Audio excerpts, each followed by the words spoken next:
Welcome to the Wikileaks press conference on the Central Intelligence Agency. On Tuesday, the 7th of March, Wikileaks began its new series of leaks on the Central Intelligence Agency, codenamed Vault 7. This series of publications is the largest ever publication of confidential documents on the agency.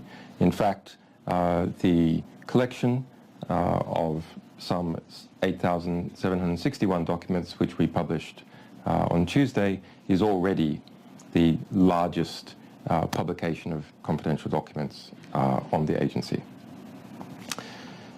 The material comes from an isolated, that means disconnected from other computer systems, top secret security network situated inside the CIA's Center for Cyber Intelligence.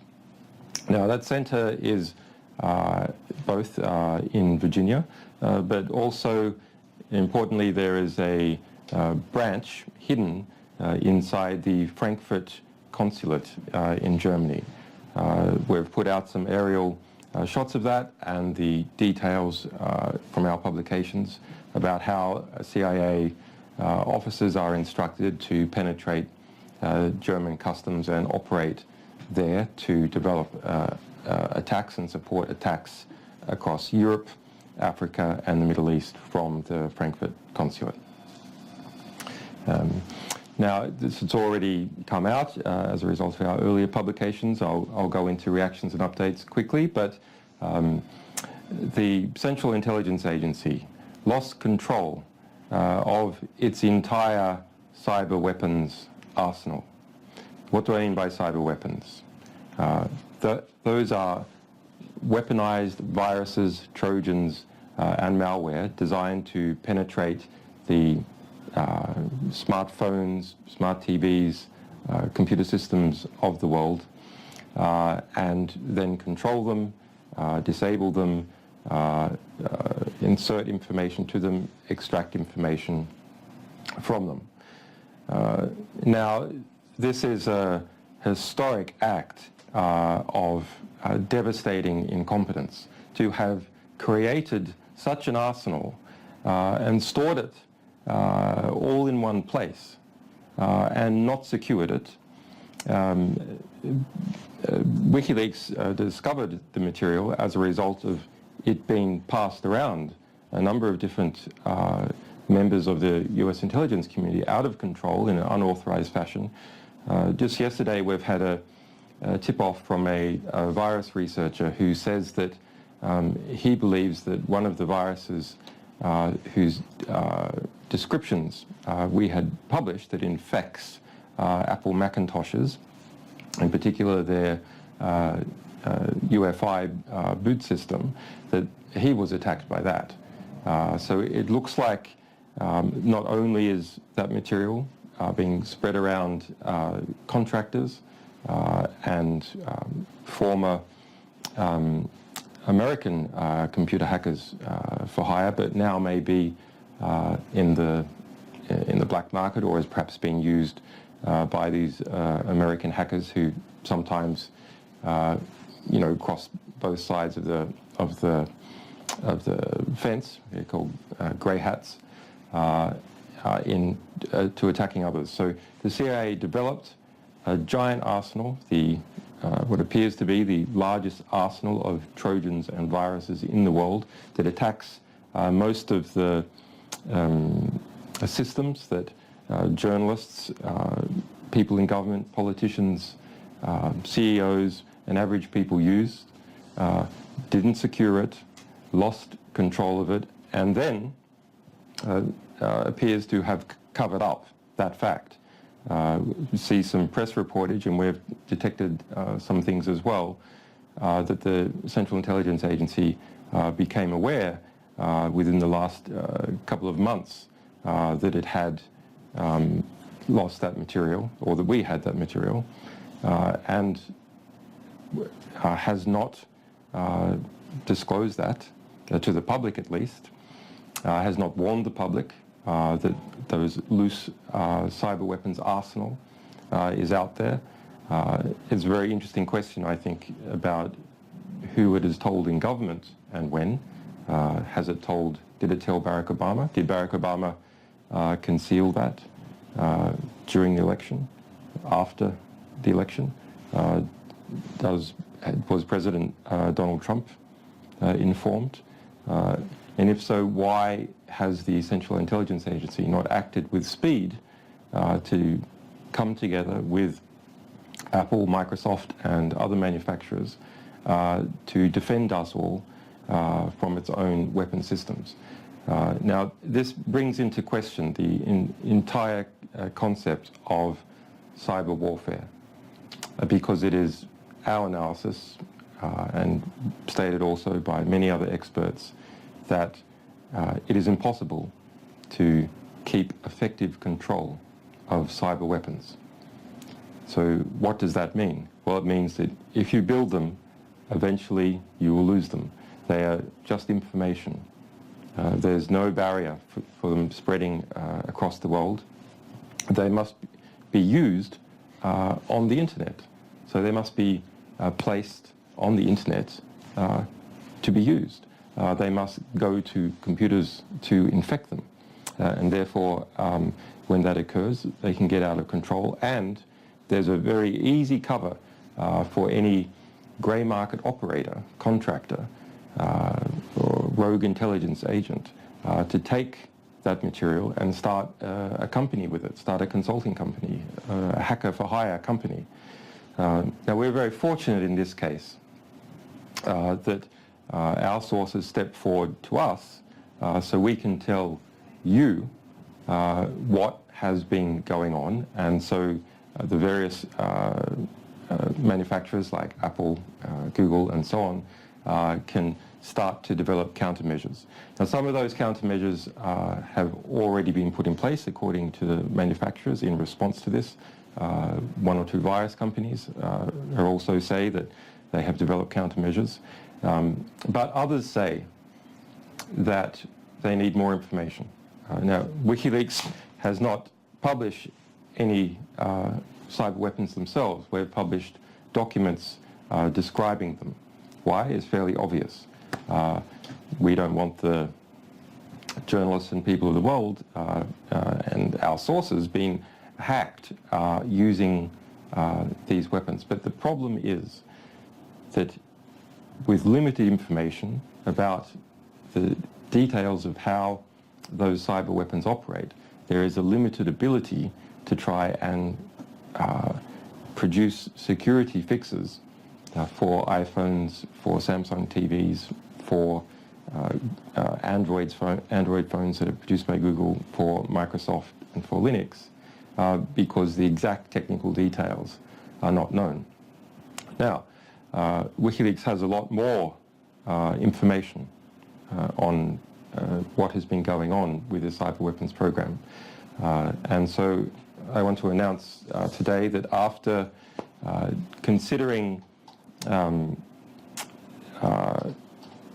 what we think is the best way to proceed and hearing these calls from some of the manufacturers, we have decided to work with them to give them some exclusive access to the additional technical details we have so that fixes can be developed and pushed out so people can be secured.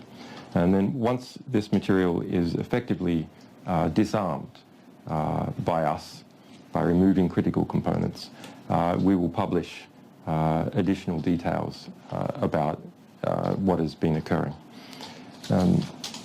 Now, I want to draw attention to a statement that the president of Microsoft has put out.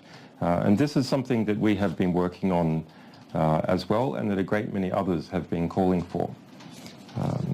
So here is the quote. Just as the Fourth Geneva Convention has long protected civilians in times of war, we now need a digital Geneva Convention that will commit governments to protecting civilians from nation-state attacks in times of peace. And just as the Fourth Geneva Convention recognized that the protection of civilians required the active involvement of the Red Cross, protection against nation-state cyber attacks requires the active assistance of technology companies and companies like Wikileaks, which can provide information about these attacks. The tech sector plays a unique role in the as the Internet's first responders, and we therefore should commit ourselves to a collective action which will make the Internet a safer place, affirming our role as a neutral digital Switzerland that assists people all over the world to be secure. So now I will go on to some questions. First of all, and I confess this is one from me, does WikiLeaks have a position on this sort of material? Well, WikiLeaks has a position on publishing in general. We fight for the rights of publishers to publish. We fight for the rights of sources to be protected. And we fight for media accuracy, having obtained a perfect record in the last 10 years. It's one of our comparative advantages. But otherwise, we don't have a position on particular issues that we're publishing about. But in this case, we do have a position. We have a position because these types of cyber weapons are used to attack the communication technology that journalists use to communicate with their sources and with each other. The sorts of technology that investigative reporters reporting on the national security sector, reporting on war crimes, use to communicate their information within their media organization and back and forth with their sources. For example, the New York Times has put up a tip line that is based upon the Signal protocol. Now, Signal is a good encryption system for mobile smartphones. But what's the problem? Well, if you control the smartphones, it doesn't matter how good the encryption system is. So Signal and Telegram, from that perspective, can simply be bypassed by attacking the endpoints, attacking one of the telephones belonging to the source or one of the telephones belonging to the journalist. And the New York Times has a central tip line, one phone, that all its tips go to for the Signal protocol. And of course, that phone can be hacked. It doesn't matter what the security system is. As a result, you see the numbers coming into it, and you see the messages exchanged. So WikiLeaks does have a position. We want to secure communications technology because without secure communications technology, journalists are not able to effectively hold the state to account. Is WikiLeaks' protections for its sources, are they affected by this? No. They're not affected, not directly. Why is that? Well, because we're specialists in this area. We're specialists in source protection. And I've known in general about this type of problem for a long time. So our systems are developed to not be exposed. They're not based on smartphones, for example. We have specialized cryptography. There's not susceptible to these types of attacks. On the other hand, are our lawyers susceptible to these types of attacks? Yes, they are. A lot of them are susceptible to these types of attacks. Are our key security staff? No, because we understand that. But we want to protect all our staff and the rights of journalists and sources to communicate effectively. Okay, so that's my question. Now I go into the others. So a question from CNN. As long as these are overseas targets, isn't it legal for the CIA to do this? Well, first of all, I just like to, it's a legally important question in the United States, but there are many questions that might be asked by CNN. One that seems to defend the interests of the CIA, I think, is a bit problematic, has been the first question to ask. Well, the answer is this. Unfortunately, the CIA does have a history of attacking not only the political parties operating overseas. We just published how the Central Intelligence Agency issued instructions to its staff to penetrate the last French election cycle in 2012, last French presidential election. It has a habit of behaving badly inside the United States as well. Now, that's an extensive habit going on for years. Most recently, in 2014, the CIA was denounced by the US Senate Intelligence Committee because it had hacked their investigation in Congress into the CIA torture program and had used its hackers to retrieve documents that the Senate Intelligence Committee had, evidencing what the Central Intelligence Agency did in terms of torture. Why did it do that? Well, I mean, it's given various excuses. The answer probably is because it perceived that that information would be a threat to itself as an institution. This is how institutions behave, especially intelligence institutions. The CIA is the largest intelligence agency in the world by budgetary expenditure, and of course it wants to maximize its own institutional power, and key individuals also want to defend their programs or increase their roles, get themselves into a position where they can cash out and go to work for defense contractors. What about WikiLeaks material in the first part of Alt 7? Does it demonstrate the CIA hacking targets within the United States? That's an interesting question. The answer is not no. There are more than 22,000 IP addresses that we have detected, internet addresses, that correspond to computer systems within the United States.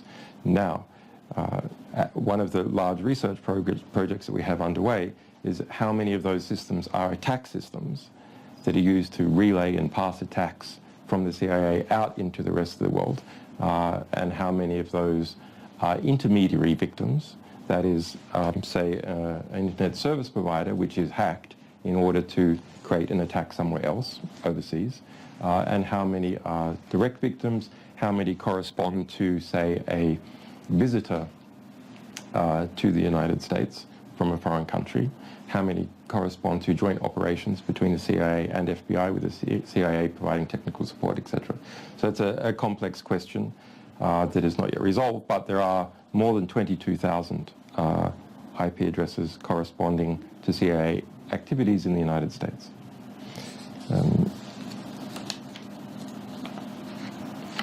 There's a question, is there proof that the CIA are involved in internal struggle, leaking, as opposed to something else? Well, we can't comment directly on sourcing. As someone who's studied the behavior for many years of intelligence agencies in different countries, it is an unusual time in the United States to see an intelligence agency so prominently involved in domestic politics. Now, as a sort of level of principle, that's quite problematic. There are arguments on the other side that obviously if there's an extreme government, then perhaps that does call for illegal behavior by an intelligence agency.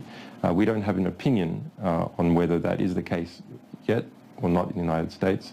WikiLeaks is, I guess, intellectually intrigued to see this conflict occurring because it does tend to generate whistleblowers and sources on both sides of the equation.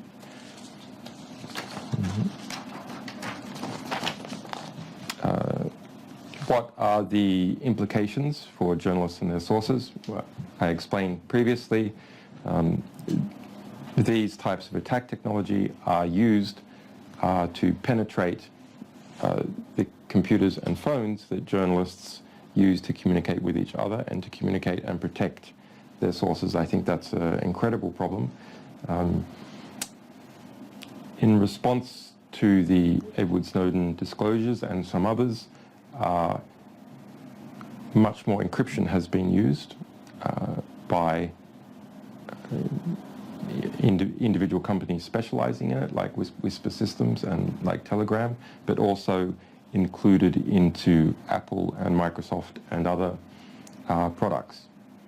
So that is fairly effective at hindering bulk interception, which is what the National Security Agency's been doing, passively taking all the information, say, that flows from Latin America to North America, or from North America to Europe. But in response, the Central Intelligence Agency, at least, has diversified to specialize on attacking the endpoints prior to encryption occurring or after decryption occurring. And you say, okay, but that at least means that they have to engage in targeted attacks, which is more expensive and might have more of a audit trail. That's true, but we have exposed a particular section of the Central Intelligence Agency called the Automated Implant Branch. So that is not just to develop viruses and other attacks to put into people's computer systems, to facilitate a CIA hacker in doing that, but also to automate how that is done.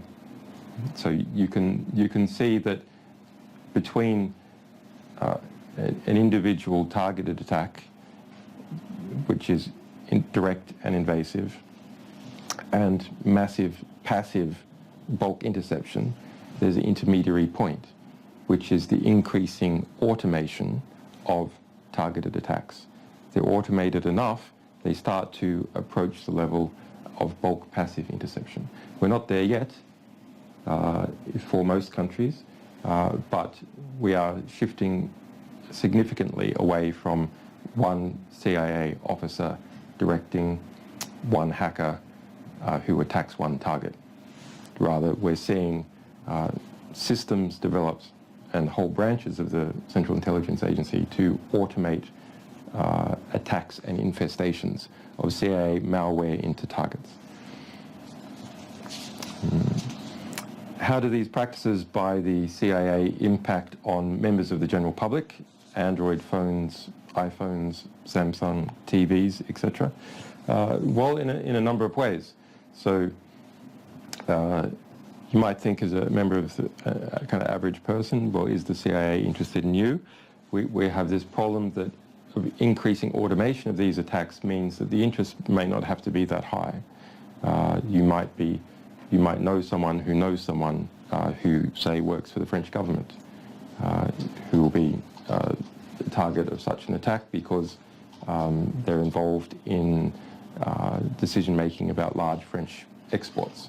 And we published a previous document showing how the ODNI, that's the oversight body for all intelligence agencies, instructed the CIA to try and get hold of every single French contract valued at over $200 million. Similarly, in the information we revealed about CIA attacks on the French political parties, there was 2 instructions to try and determine whether French political parties would try and go for a more German-oriented economic policy of increasing exports. Now, presumably what's going on is that the Central Intelligence Agency and the ODNI, through who they tend to be involved in contracting, is close to organizations, say, like Boeing, and then wants to assist Boeing in unfair competition, say, against Airbus, which the French have a stake in. The question about redactions. Wikileaks has often stated that it only redacts in exceptional cases. Well, there's been a lot of false reportage about what our redaction policy is. Our redaction policy is essentially the same as the Freedom of Information Act, which is we don't redact unless there are important grounds to do so, and then we only do so for a limited period of time until those important grounds have elapsed. In this particular case, we redacted some 78,000 pieces of information for Vault 7 Part 1. That information corresponds, as I said before, to IP addresses of targets and attack machines. Well, why did we redact that? Well, because we're in this we want to investigate which ones are targets, which ones are attack machines, which ones were victims that were attacked, to get a placehold to make another attack. And if we publish them all immediately, it'll be harder to create that investigation. What is the time period that these publications relate to? The time period is 2013 to 2016 for the Part 1 publication that we published on Tuesday. Other material in Vault 7 is also recent, and there is some older material. Interestingly, one of the key systems, attack systems developed by the Central Intelligence Agency, which affects multiple computer types at once, is called Hive. And if you look carefully, you will see that in our publications on Tuesday, there's a reference to Hive being first started more than a decade ago. So the CIA has been involved in this for quite a long period of time, gradually expanding its capacity as it managed to get budgetary and political preeminence over its chief bureaucratic and budgetary rival, the National Security Agency. So that's a very interesting story about the conflict between these two rival agencies over time, with the CIA budget that used to be smaller than the national security budget and is now something like 1.5 times the size of the national security budget. As a result, the CIA has been able to build its own drone air force and massively expand its hacking operation, so it doesn't need to ask the National Security Agency for favors. And of course, if you ask someone for a favor can be asked back, but also a lot of the operations that the CIA conducts are a bit questionable. For example, that operation conducted against the Senate Intelligence Committee. Now, if the CIA had no capacity of its own, it would have had to ask the National Security Agency to provide it with hackers to help it attack and try and take those CIA documents off Dianne Feinstein and her staff. Now, it wasn't able to, it didn't need to disclose that to the National Security Agency because it had the capacities to do it itself.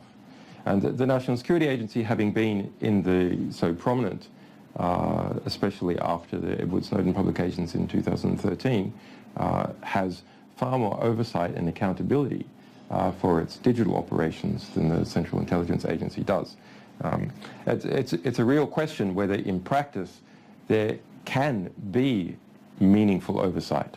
I don't think there can be. I think it's an illusion that there can be meaningful oversight, although one has to try, because you can't leave a regulatory ground unoccupied, because it will simply, the bureaucratic organization will simply expand into that regulatory ground and occupy it. So why can't the CIA's hacking operations be effectively regulated? Well, they're done in secret. It's arcane, complex technology. And look what has happened with the CIA loss of control over its entire cyber weapons arsenal. So if the CIA, which is certainly is highly motivated to try and keep control of its cyber weapons arsenal, if it can't even control its entire cyber weapons arsenal because information can flow without oversight, then what is the chance that it can control how that arsenal is used? It can't. There's absolutely nothing to stop a random CIA officer or contractor or liaison agent working for the British using that technology against whoever they like, for whatever personal reasons they like. The technology is designed to be unaccountable. It's designed to be untraceable. It's designed to hide itself. It's designed to remove traces of its activity. It's designed to throw off people looking to see where there are fingerprints that might demonstrate who authored that technology. And that is done by collecting viruses and malware from mafia and various groups in other states and assembling them. That's something that we published, that there's a whole section of the CIA working on something called Umbrage, which is designed to do that. And we have quite a lot more material that talks about these attempts to throw off to throw off attribution, to discover who is really behind a particular cyber attack. Already, an antivirus expert has come forward to say that a sophisticated malware that he had attributed to a state, either Iran, China, or Russia, now he believes actually is from a Central Intelligence Agency, because the type of attack system it uses corresponds directly to a description that we published of that attack system, and it's rare enough that it seems unlikely it would be independently discovered. Unless, of course, that China has already gotten hold of these parts of the CIA arsenal, and that China is using them to pretend to be the CIA. Is the CIA causing commercial damage to companies through these practices? Yes, potentially billions of dollars of damage.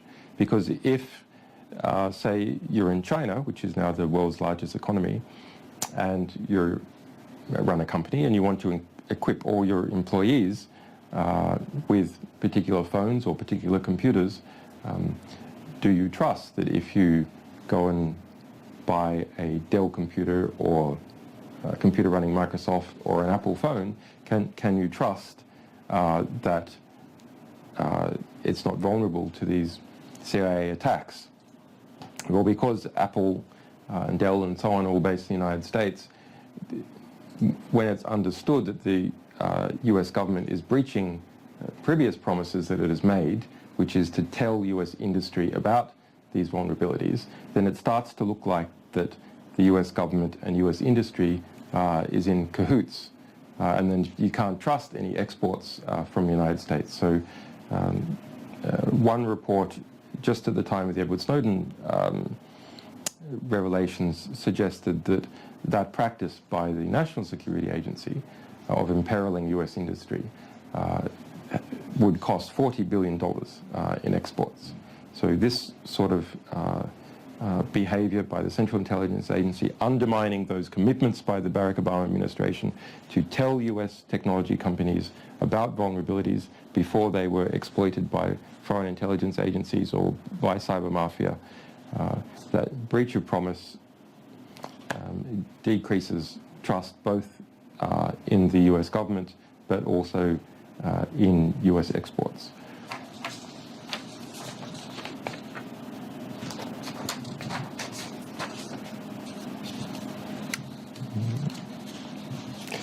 What is the role of the US consulate in Frankfurt?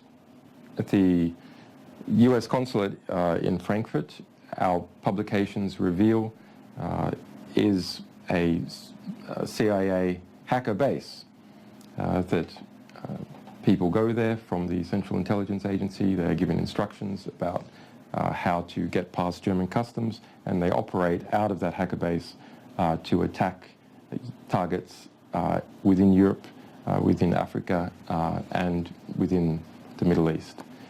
If you look at the consulate, that's quite remarkable. It's an enormous complex. There was something like 2,000 people working there. They're not all computer hackers. They're presumably other elements of the Central Intelligence Agency and some genuine consular work. But the German press is quite concerned about it, and the chief prosecutor of Germany, who corresponds in some ways to the US Attorney General, being an equivalent position. His name is Peter Frank, and he announced yesterday that the German government is conducting a preliminary investigation to see if it will launch a major probe into the activities being conducted out of that consulate, and also more broadly whether people in Germany are being attacked by the Central Intelligence Agency. I suppose that my analysis is, and it's borne out to a degree by our documents, is that, well, that consulate is in Schengen, so it's in the open border area of Europe. Once you're there, you can go out to 25 different countries, Italy, Switzerland, France, etc., and attack targets there. And you go, well, okay, but the Central Intelligence Agency hackers, why do they need to go into Europe at all physically? I mean, can't they just hack from Langley, Virginia? Well, they can hack some types of attacks from Langley, Virginia, maybe even the majority. But there's many other types of attacks that the CIA has developed, which involve getting physically close to someone or to their computer system, or slipping in very quickly a USB into, say, the French Ministry of Foreign Affairs or export, and having that malware then go into the computer system, steal things and pull it back onto the USB, and then walking off. So those types of proximal attacks require physical proximity. And so once you're in Schengen, once a CIA hacker is in a Schengen country, one of these 25 countries in Europe, they can transport themselves and their attacks to any one of the other 24 countries. That the Frankfurt and the Wiesbaden area has a history of supporting a number of different US bases, military bases, and bases that are used for intelligence activity. In fact, we published something a while ago that when I gave a talk in 2009 in Berlin, illicitly, a US military intelligence agency had come from one of these Wiesbaden bases and come down into Berlin, and that's the subject of a formal criminal complaint, because it violates the basing agreement, the agreement that Germany has with the United States. Okay, you can have some bases here, but they shouldn't be used to attack people in Germany.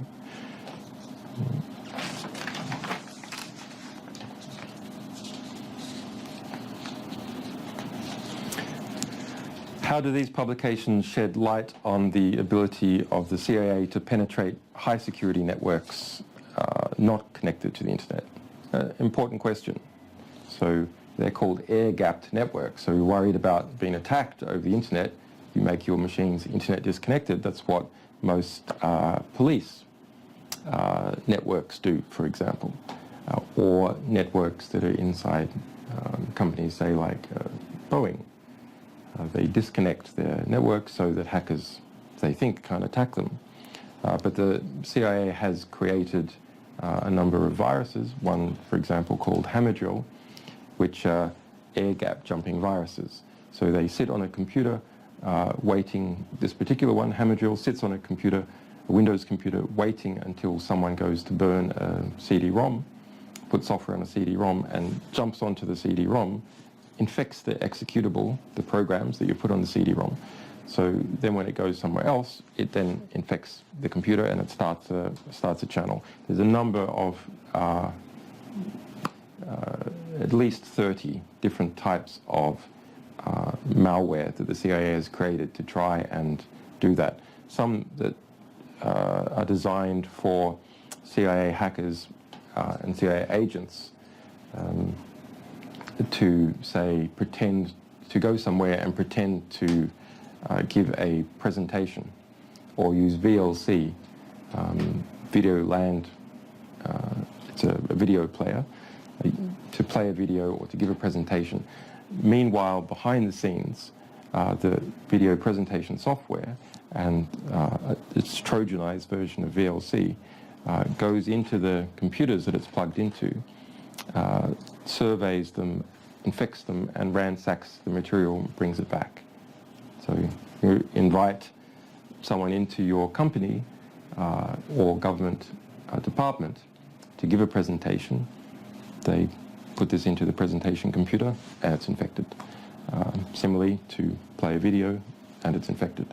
Many other different things. One is even a virus scanner. So someone is pretending to be a computer security consultant to remove viruses from an organization, and in fact the virus checking program is the CIA virus that is used to infest the rest of the computer network and retrieve information.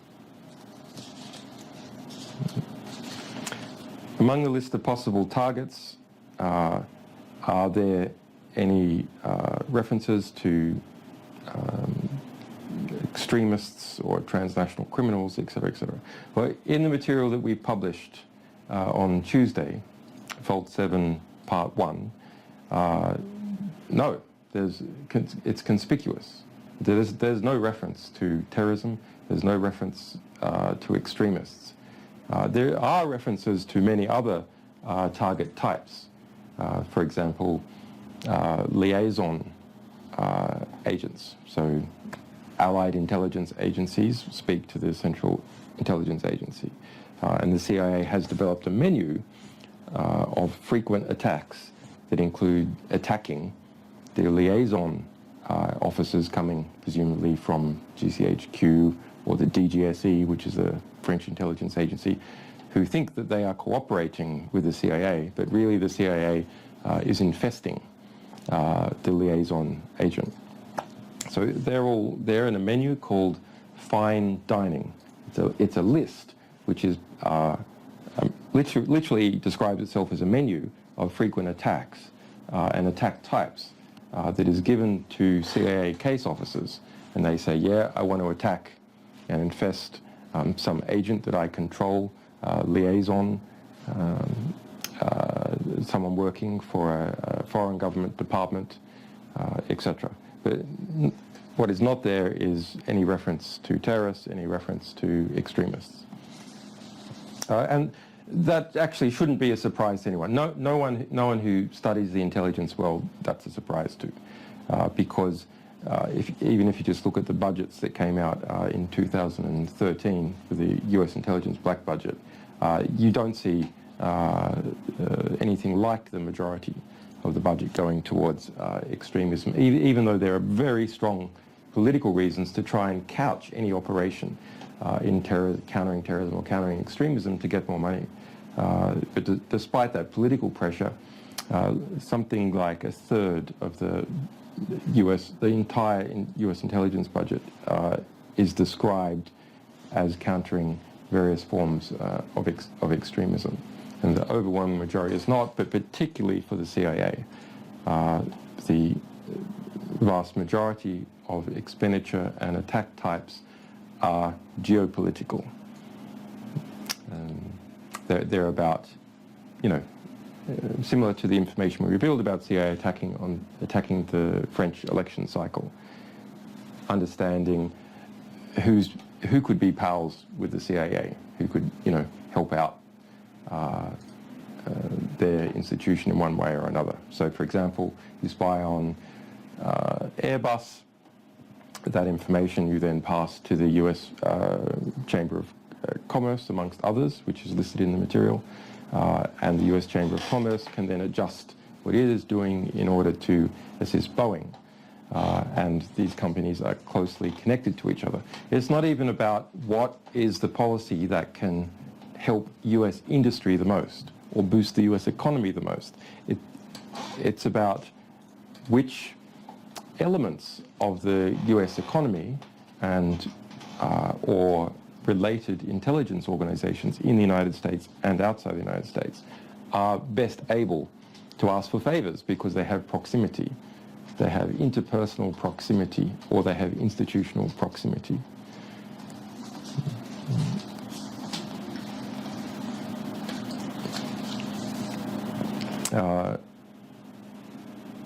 There's a question about a story that's in the press, the possible hacking monitoring of President Donald Trump and his team.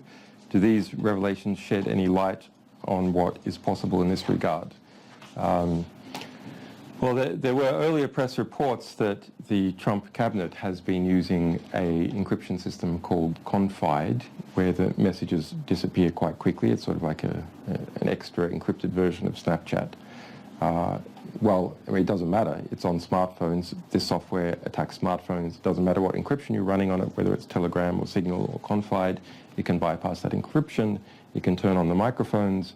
It can monitor movements. It can activate the camera to look at photos that have been taken.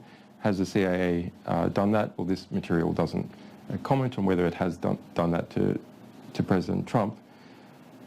I suppose a question that is of interest is there was a lot of there are numerous press reports in the New York Times and Washington Post, some in Politico, that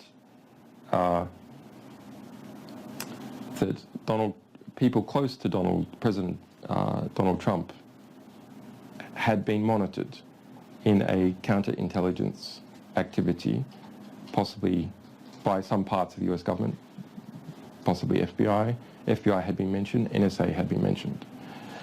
On the other hand, it seems that many of the leaks to the media are coming from the Central Intelligence Agency based upon how they're described. There are a number of collaborations that are evidenced by the material that we publish between the FBI and CIA, National Security Agency and CIA. So I think there's a real question whether that technology is being used or has been used in these types of investigations. That is a separate question to whether CIA officers have been pressing the button on that technology. What is often done in the commercial industry, the commercial spying industry, is if you're in the commercial industry, you can be prosecuted for hacking someone. So what happens in the commercial industry, and you can look at a big publication we did called Hacking Team, where we published more than 1 million emails from an Italian computer hacking contractor called Hacking Team. It sets up attack sites and it writes the software, and then it helps configure it for a hacking attack, and then it gives the people that they've sold it to in a government department, intelligence agency, police service, the ability to press the button. So they hope that that removes them from being accountable for the attack. They've just created the system to attack, but the actual button was pressed by a different party. So that's obviously a possibility in the United States in relation to a number of different attacks. Publications don't say anything directly about the President and Cabinet, but that is a general phenomenon of people creating attack systems and facilitating an attack in some way, but being careful about the legalities of actually pressing the button.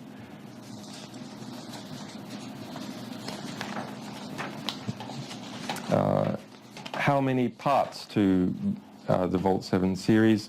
Well, we have a lot of material. It's a big journalistic investigation from us, from our partners. We need more partners. So those who have engaged in journalistic excellence on reporting the material that we have published so far, and has been some good reports. We'll look at those people and try and approach some of them to get them in. There's more work than WikiLeaks can do on its own. That's quite typical with some of our big publications. So we assemble international teams to try and get as much understanding in as many different languages as possible, and then also finally make sure a lot of the material is published so the public can also miss any angles that us and the combined journalistic team have missed. In this case, we have an extra problem, which is that we have quite a lot of exploits. That is this key attack code that we want to disarm before we think about publishing it.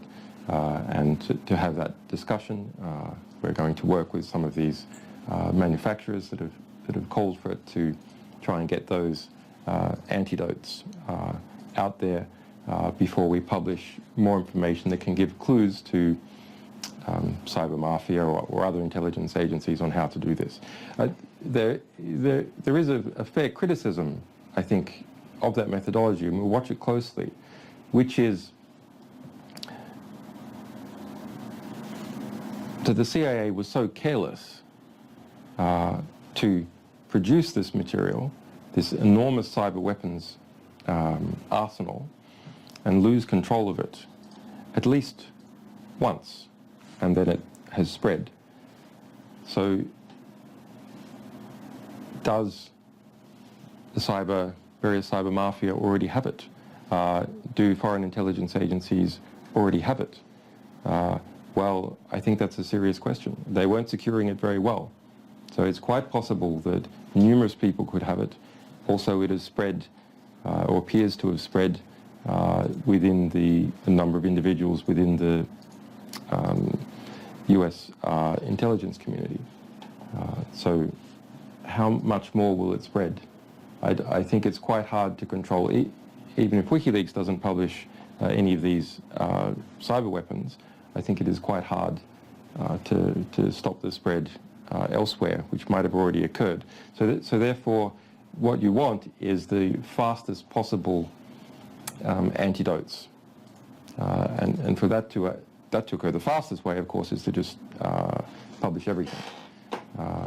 But at the moment, we're watching to see whether there is a spread, analyze what we have, work with some of the manufacturers to create antidotes to these weapons. Another question: why is WikiLeaks focusing only on problems from the United States? Well, that's not true. It's we've published just in the last few months very significant collections of materials from Germany, from Turkey.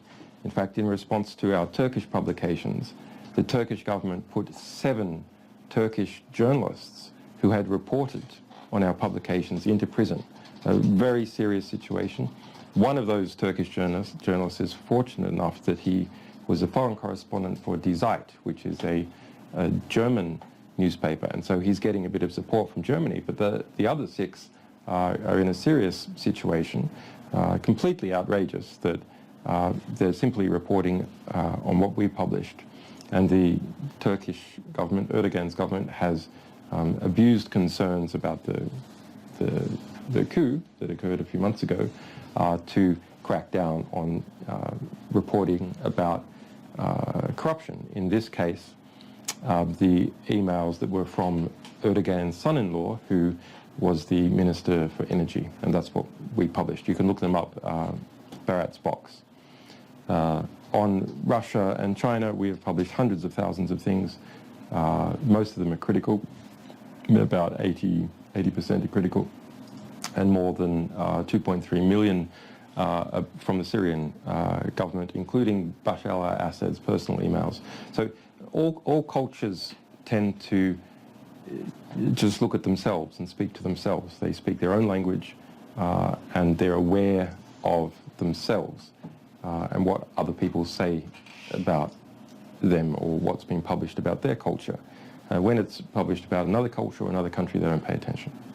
But of course, people raise this for distracting reasons, to try and question the messenger, because the content itself is so powerful.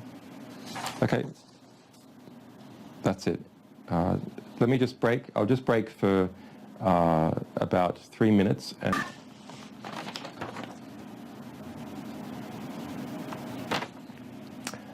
G'day, my name's Julian Assange.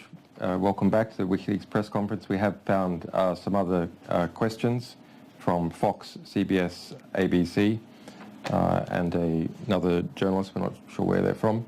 We'll start first of all with CBS.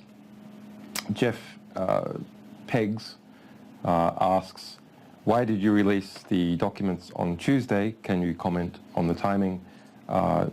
We have a description of the timing in the frequently asked questions. It was as soon as we were ready, that it wasn't the weekend anymore. Those were the only factors involved. Interestingly, the administration says it's going to prepare some response on cyber war. Not sure exactly when that is. They said that within 30 days. I think the 30 days might have already relapsed, but it didn't play a part in our timing. Nothing else played a part in our timing. Just it's quite a, you can imagine it's quite a difficult effort to pull this kind of thing together. There has been also a number of attacks on our lawyers and on even this the various forms of streaming hardware that we use to create these press conferences. Secure systems are all fine, but this streaming system is insecure because it's for the public. It went down, and we have some workarounds for some parts. I'm not sure if some of the other glitches that you've seen today have anything to do with that. Probably not. They're probably just glitches. But what occurred on Tuesday was much more serious. But to be fair, I mean, we're publishing an epic scoop on the CIA, the biggest in its history. They deserve to have a little bit of comeback. Okay, Brian Ross from ABC. Mr. Assange, have you ever been paid by the Russian government or state-funded outlet RT? The answer is no, but quite interesting to see that ABC taking that line. This is the largest publication of Central Intelligence Agency documents. Number one, enormous journalistic scoop about all sorts of things that affect journalists in almost every individual within the United States and in many other countries, about in some sense, the future of what it means to be a state. Where is the border between one state and another? Borders are created by sea and land, but borders are also created by one army meeting another army and then making a truce. That's where borders come from. On the internet, there's no borders. And if there's something like the use of force, it's a very interesting question as to how much state computer hacking is like a use of force. In some ways it isn't, in some ways it is. Then obviously borders start to become pretty mushy. So enormously interesting, but instead here we have a pretty sad question trying to divert from this epic publication to, something else. Hilary Vaughan from Fox. How long do you anticipate it will help tech companies to issue fixes or secure devices? What is the time frame? That's a very important question. My experience as a computer security guy, which is what I used to be in my previous profession, well, some of those fixes will be fast. Ones that just affect a little part of the system. It's a little part that you can make a hole in and go through, but the fix is just plugging this little hole, tweaking a little, distributing it, testing it, distributing it. Those can be issued potentially in just 2 or 3 days.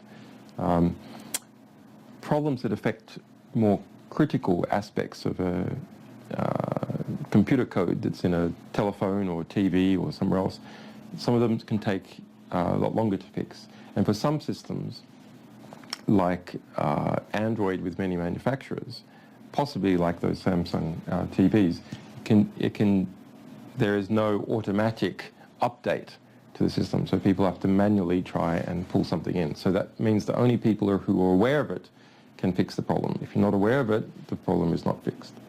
But that question journalists should be asking of the various manufacturers involved. It is an important question, as important to put pressure on those companies to make it basically to make security something that the market cares about, and they'll respond.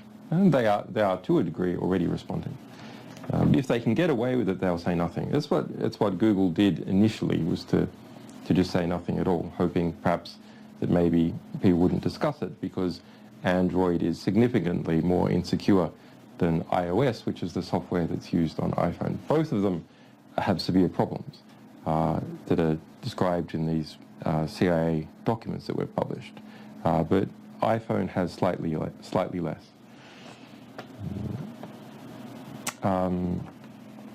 Another journalist says, is it clear which countries were among the targets of the program?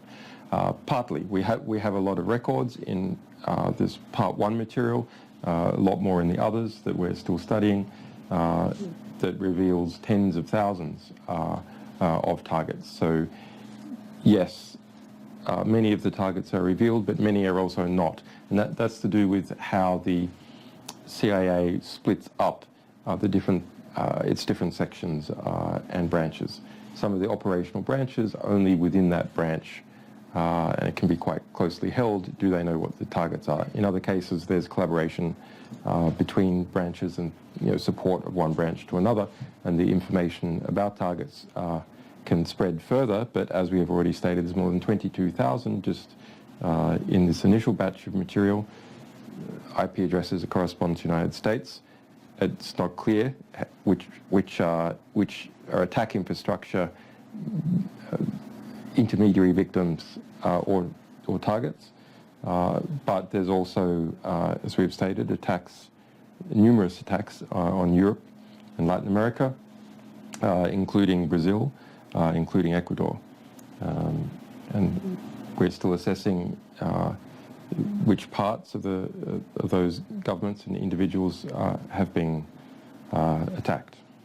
But Brazil and Ecuador are not really known for their extremists. Okay, that's it. Thanks, guys. Bye-bye.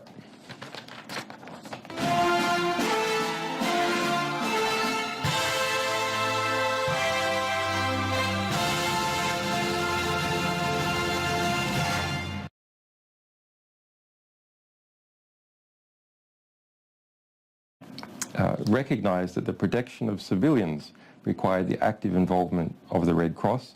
Protection against nation-state cyber attacks requires the active assistance of technology companies and companies like Wikileaks, which can provide information about these attacks. The tech sector plays a unique role in the as the Internet's first responders, and we therefore should commit ourselves to a collective action which will make the Internet a safer place, affirming our role as a neutral digital Switzerland that assists people all over the world to be secure. So now I will go on to some questions. First of all, and I confess this is one from me. Does WikiLeaks have a position on this sort of material? Well, WikiLeaks has a position on publishing in general. We fight for the rights of publishers to publish. We fight for the rights of sources to be protected. And we fight for media accuracy, having obtained a perfect record in the last 10 years. It's one of our comparative advantages. But otherwise, we don't have a position on particular issues that we're publishing about. But in this case, we do have a position. We have a position because these types of cyber weapons are used to attack the communication technology that journalists use to communicate with their sources and with each other. The sorts of technology that investigative reporters reporting on the national security sector, reporting on war crimes, use to communicate their information within their media organization and back and forth with their sources. For example, the New York Times has put up a tip line that is based upon the Signal protocol. Now, Signal is a good encryption system for mobile smartphones. But what's the problem? Well, if you control the smartphones, it doesn't matter how good the encryption system is.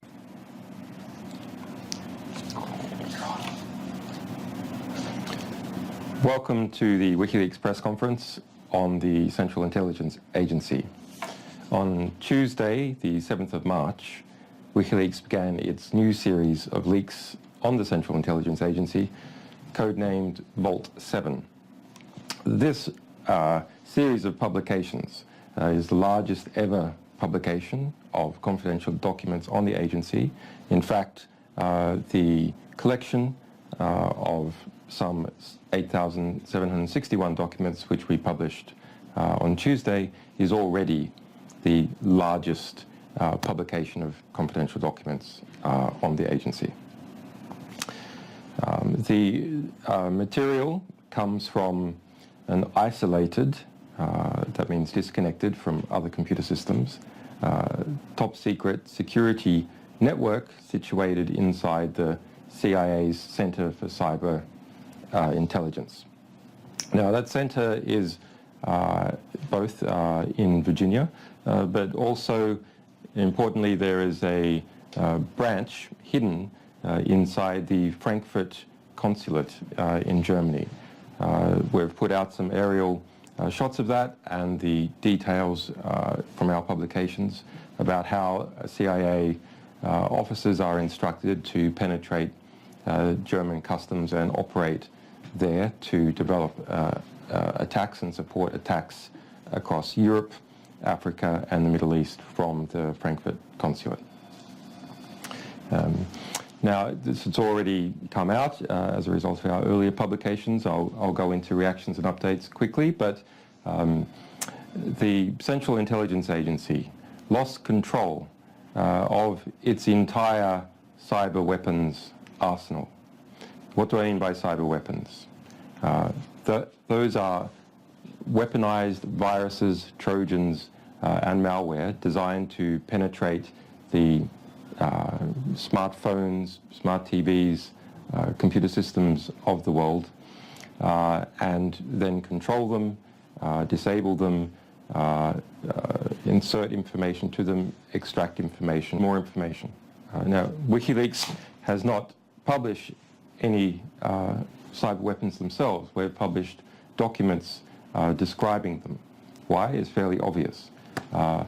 We don't want the journalists and people of the world and our sources being hacked using these weapons. But the problem is that with limited information about the details of how those cyber weapons operate, there is a limited ability to try and produce security fixes for iPhones, for Samsung TVs, for Android phones that are produced by Google, for Microsoft and for Linux, because the exact technical details are not known. Now, Wikileaks has a lot more information on what has been going on with the cyber weapons program. And so I want to announce today that after considering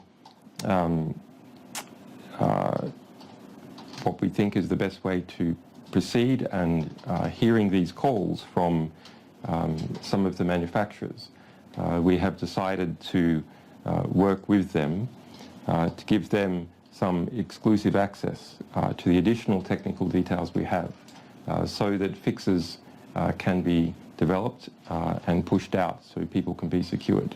And then once this material is effectively disarmed by us, by removing critical components, we will publish additional details about what has been occurring. Now, I want to draw attention to a statement that the president of Microsoft has put out. And this is something that we have been working on as well, and that a great many others have been calling for. So here is the quote. Just as the Fourth Geneva Convention has long protected civilians in times of war, we now need a digital Geneva Convention that will commit governments to protecting civilians from nation-state attacks in times of peace. And just as the Fourth Geneva Convention, public, that those loose cyber weapons arsenal is out there, it's a very interesting question, I think, about who it is told in government and when. Has it told, did it tell Barack Obama? Did Barack Obama conceal that during the election, after the election? Was President Donald Trump informed? And if so, why has the Central Intelligence Agency not acted with speed to come together with Apple, Microsoft and other manufacturers to defend us all from its own weapon systems? Now, this brings into question the entire concept of cyber warfare, because it is our analysis, and stated also by many other experts, that it is impossible to keep effective control of cyber weapons. So what does that mean? Well, it means that if you build them, eventually you will lose them. They are just information. There's no barrier for them spreading across the world. They must be used on the internet. So they must be placed on the internet to be used. They must go to computers to infect them. And therefore, when that occurs, they can get out of control. And there's a very easy cover for any grey market operator, contractor, or rogue intelligence agent to take that material and start a company with it, start a consulting company, a hacker for hire company. Now, we're very fortunate in this case that our sources step forward to us so we can tell you what has been going on, and so the various manufacturers like Apple, Google and so on can start to develop countermeasures. Now, some of those countermeasures have already been put in place according to the manufacturers in response to this. One or two virus companies also say that they have developed countermeasures, but others say that they need them from them. Now, this is a historic act of devastating incompetence to have created such an arsenal and stored it all in one place and not secured it. Wikileaks discovered the material as a result of it being passed around a number of different members of the US intelligence community out of control in an unauthorized fashion. Just yesterday we've had a tip-off from a virus researcher who says that he believes that one of the viruses whose descriptions we had published that infects Apple Macintoshes, in particular their UEFI boot system, that he was attacked by that. So it looks like not only is that material being spread around contractors and former American computer hackers for hire, but now may be in the black market, or is perhaps being used by these American hackers who sometimes, cross both sides of the fence. They're called grey hats to attacking others. So the CIA developed a giant arsenal, what appears to be the largest arsenal of Trojans and viruses in the world, that attacks most of the systems that journalists, people in government, politicians, CEOs and average people use, didn't secure it, lost control of it, and then appears to have covered up that fact. We see some press reportage, and we've detected some things as well, that the Central Intelligence Agency became aware within the last couple of months that it had lost that material, or that we had that material, and has not disclosed that to the public, at least, has not warned the